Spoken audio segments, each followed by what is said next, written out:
In 1997, 2 years after a series of unsolved kidnappings and sexual assaults in California,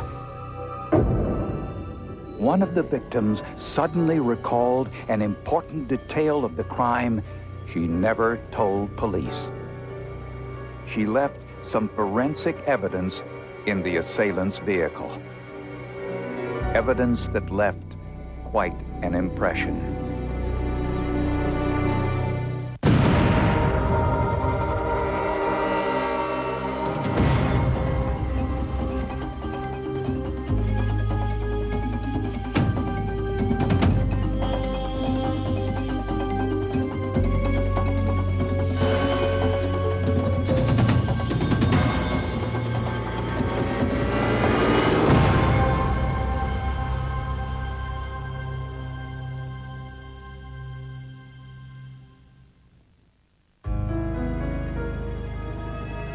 Nestled at the base of the magnificent Sierra Nevada range, Visalia, California received unwanted publicity in 1995. A serial rapist was stalking young women, sometimes striking in broad daylight. All of the descriptions of the assailant were similar, but not identical. This woman was the first victim, whom we'll call Maria. I was 16 years old. Trying to keep up my grades and do good in school. On July 14th, 1995, as Maria was about to walk into her apartment, she stayed outside for a moment to smoke a cigarette. Just as she lit the match, a stranger appeared. He pointed a gun at her, ordered her to get into the vehicle, told her if she did not, he would kill her. The man admitted being high on methamphetamines. He drove her to a deserted field, assaulted her, then let her go. At the hospital, a rape test kit did not recover any biological material suitable for DNA testing. Maria described her attacker as a young white male with curly hair about 6 feet tall. His weapon was a semi-automatic pistol. That face never leaves your mind. Never. You just feel sad, betrayed, hurt, angry. You get mad. You just go through a lot of pain. Maria said the assailant drove a blue or gray pickup truck. Police found a tire impression near the crime scene. They photographed it and made a mold of the impression. 10 days later, there was another incident. A 33-year-old woman parked in a local shopping center was accosted by a young white male in a white Ford Bronco. Hand over your purse, now.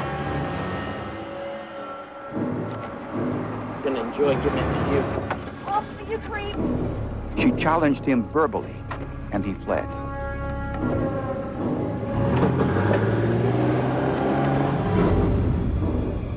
Two weeks later, a college girl was stopped by a man in a blue Thunderbird asking for directions. I'm looking for Esplanada Street. Could you get in and help me? I don't think so. But the girl was suspicious and ran away.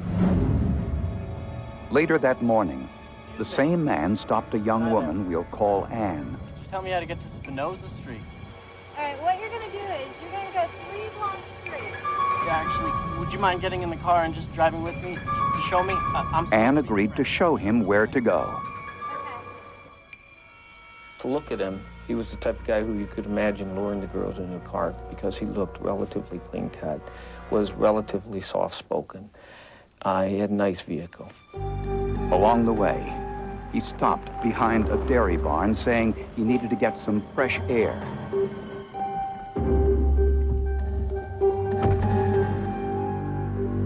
Anne noticed drug paraphernalia and pornographic material in the back seat. The pornography depicted degradation and violence towards women. Now, fearing for her safety, she decided to run away. When she opened the door, the man put a gun to her head. He tied her hands, hit her in the head, and assaulted her. Eventually, he allowed her to go. and she ran over 1.5 miles for help. This is 911. Do you have an emergency? Well, that girl came here naked. Somebody had done things to her. She's over here at the house. Okay, she showed up naked? Yes. Anne described the assault as particularly demeaning. He just proceeded to spit, and while he was doing that, he said he hated girls. They were nothing but bitches. And he told me that I was a bitch. He was just calling me a bitch. And he was hitting me while he was doing it. This guy was particularly brutal, particularly demeaning to the women that he was assaulting. And that was consistent with all 3 of the cases. At the crime scene, police found shoe impressions, possibly those of the assailant. Anne said the weapon was a semi-automatic pistol, the same type of gun used in Maria's assault. The victims each described the attacker's physical appearance differently. And if it was the same man, police questioned why he drove a different vehicle to each crime.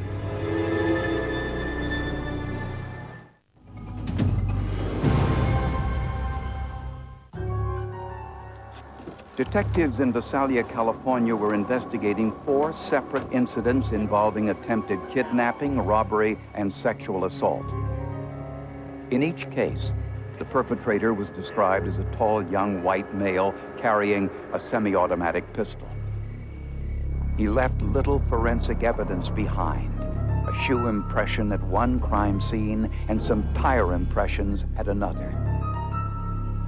But the vehicles were different, and the victims gave different descriptions of the assailant, raising questions about whether it was the same man.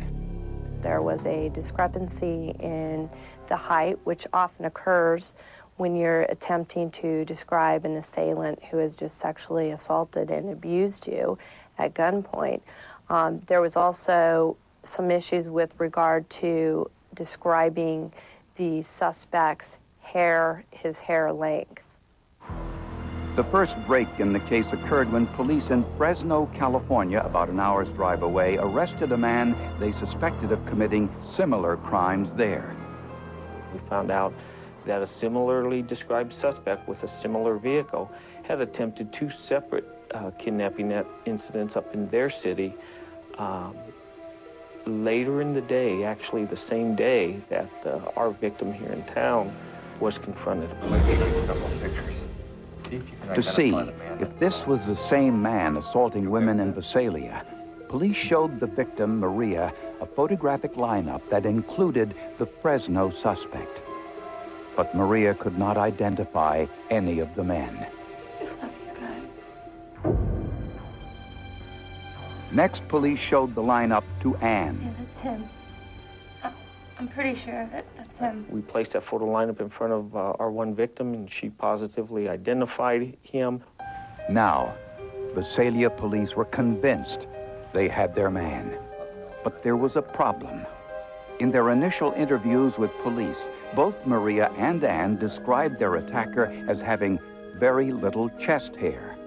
The Fresno suspect had a lot of chest hair, and his shoe size did not match the shoe impression found at the crime scene. Police doubted the Fresno man was their perpetrator.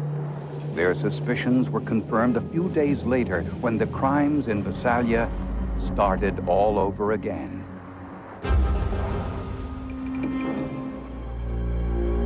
A white male in a blue Thunderbird approached a 14-year-old girl and her 6-year-old sister at an intersection and tried to coax them into his car. When they refused, he sped off. A few hours later, police saw a blue Thunderbird in a convenience store parking lot. The driver matched the description given by the 2 girls. He was 20-year-old Chad Melvin Mancebo, the son of a prominent local dairy farmer. He was married, had no criminal record, but police found methamphetamines in his car.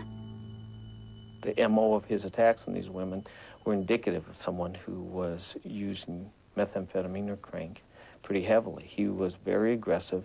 He was very demeaning and just very brutal with the women. And and it's consistent, in my experience, with someone who's a chronic user of methamphetamine.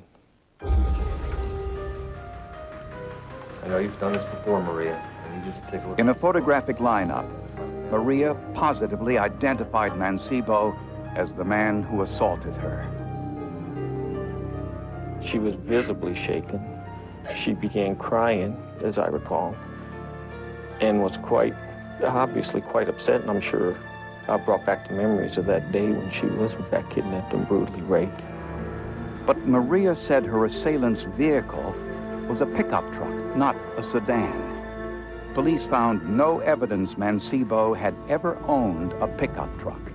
Yeah, I also had my agency check for vehicles that had been stolen in the last month, matching that description as well, and everything came back negative. I couldn't get a lead on anything. In Mancebo's home, police found a pair of tennis shoes. When forensic analysts compared Mancebo's shoes to the footwear impressions found at one of the crime scenes, the results were inconclusive. Anne also identified Mancebo as her assailant from a photographic lineup, but she had identified another man just a few weeks earlier. Sure. Because of these inconsistencies, prosecutors wanted more than just eyewitness identification. They were hoping for scientific evidence.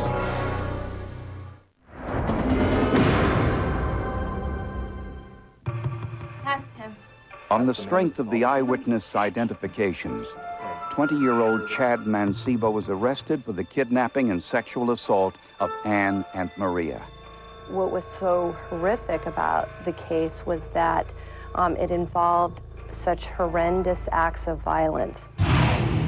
Forcible rape and robbery, kidnap at gunpoint. To prosecutors, it appeared that Mancebo was relatively unconcerned about the charges. He was completely self-absorbed. He was in a lot of trouble, and he just couldn't understand why Mom and Dad couldn't bail him out of this. And he repeatedly asked for Mom and Dad to be able to come down and take him home, and he just thought they could get him out of this. The problem facing prosecutors was that one of the victims had previously identified someone else. Our memories are actually not accurate at all, and victims at the time of a crime, most victims are victims at nighttime when it's dark out. So you already have a visual disadvantage. We also know that your eyesight actually diminishes when you're in a panic situation, when you're afraid. Yeah, that's him. And so when the victim says, that's the man, and they're unequivocal that did this to me, they're probably wrong. With no forensic evidence, prosecutors knew that Mancebo's defense attorney would challenge the victim's identification. As Mancebo awaited trial, investigators interviewed his wife. Despite the circumstances, she tried to be helpful. She was pregnant with their first child at that time, and she knew that he had been abusing methamphetamine. She knew that he had some bizarre sexual appetites that became worse when he was using methamphetamine. But I don't think she suspected he was involved in these things. The Mancebo's home was located on his parents' dairy farm, which had a number of different vehicles. A search of the California Motor Vehicles database confirmed that Chad Mancebo did not own a blue or silver pickup truck that Maria described. But his father once did, and recently sold it. Police located the vehicle 60 miles away. This is the police videotape of Maria examining that vehicle. She said it was similar to the one she remembered, but wasn't sure it was the same one. The new owner had made a number of repairs and improvements. So the headliner in this vehicle is different. Suddenly, Maria remembered an important detail she had completely forgotten. I remember I did it too. And it was at that point that she recalled, while she was being sexually assaulted outside the driver's side door, as the defendant had her bent over, she bit down on the weather stripping. I wanted to leave something behind, some type of evidence, teeth marks, scratch marks, something. I scratched the inside of the truck and I bit down on the black piece of the door by the window. I bit down really hard to try to leave some type of teeth mark to identify it. To police, the marks on the black weather stripping appeared to be just wear and tear, but Maria insisted it was evidence. The 2-foot piece of black rubber was carefully removed from the driver's side window and sent to forensic odontologist Dr. Norman Sperber. During his 40-year career, Dr. Sperber has examined bite impressions in a number of items found at crime scenes. I've seen them in apples, I've seen them in cheese, I've seen it in sandwiches, and never before, however, on weather stripping. I'd never seen that before. Although it had been nearly 2 years since those bite marks were made, the elasticity of the rubber retained the imprints in their original form. All of a sudden, I could see 4 small rectangles, which I knew represented the lower front teeth. Dr. Sperber marked the indentations with small dots. Next, Maria's teeth were set in a kelp alginate material to make a model of her teeth.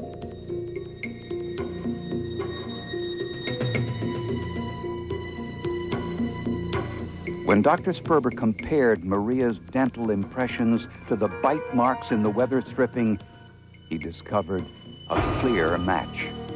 On the weather stripping, I noticed that one of the teeth was sticking out, the right front tooth. The victim's teeth, I noticed the same tooth, that right front tooth is sticking out. Every tooth just fit precisely.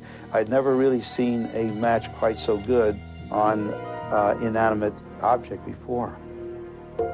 Despite the fact that 2 years had passed, despite the alterations to the car made by the new owner, police could now prove Maria had been inside that vehicle. It was not a crime about sex. It had to do with violence. The defendant's hatred for women, the things that he said to both of these girls during the commission of the sexual assault. He said he hated girls. They were nothing but bitches. And he was hitting me while he was doing it. When police searched Chad Mancebo's home, they discovered even more incriminating evidence. They found the pornographic videotapes Ann reported seeing in Mancebo's car. And police also found ammunition for a .380 gauge semi-automatic pistol. When Chad Mancebo went on trial for the kidnapping and sexual assault of both Maria and Ann, prosecutors portrayed him as extremely dangerous, a man without guilt or conscience. He didn't care who he had to hurt to get what he wanted. Like I say, he was a hedonistic, self-absorbed little brat. As expected, the defense challenged Ann's identification of Mancebo since she had initially identified another man. Although there was very little forensic evidence, what they had was overwhelming. Maria's bite marks proved she had been inside the truck owned by the Mancebo family, a vehicle that Chad often borrowed. After explaining my conclusions under direct examination by the prosecutor, I remember being very surprised that there was very little questions and very little time spent by the defense in cross-examination on me. And I assumed it was because the evidence was so dynamic. The 16-year-old biting down on the weather stripping was what you would call the smoking gun in the case. essentially it prevented the defense from arguing that they had the wrong guy in that particular case. And the fact that she, at the time, was being sexually assaulted, thought enough to bite down on the black rubber weather stripping and scratch the door area is amazing. It's incredible that someone would think to do that. The jury found Chad Mancebo guilty of 2 counts of kidnapping, rape, and sexual assault. He was sentenced to 155 years in prison and won't be eligible for parole until he serves 133 years. It was a huge sense of relief that this sexual predator will never walk the streets again. He will never be able to do this to anyone else. He's a brutal user. If I'm convinced that given the opportunity, he would use again. He would use people again to get what he wants for his immediate pleasure. I wouldn't want my daughters around him. I wouldn't want your daughters around him. And I don't think any caring parent would. Chad Mancebo's conviction has provided closure for Maria, who has since moved to San Antonio, Texas, to build a new life. Without her bite impressions in the rubber on that pickup truck, prosecutors might not have been able to make their case. The message that should be sent is, if this does ever happen to someone else and they are being sexually assaulted, leave behind a piece of evidence, because that forensic evidence can absolutely be a crucial piece of evidence in a case. I didn't want anybody going through what I went through by him. And now I'm satisfied with myself because I know that will never happen to anybody else by him.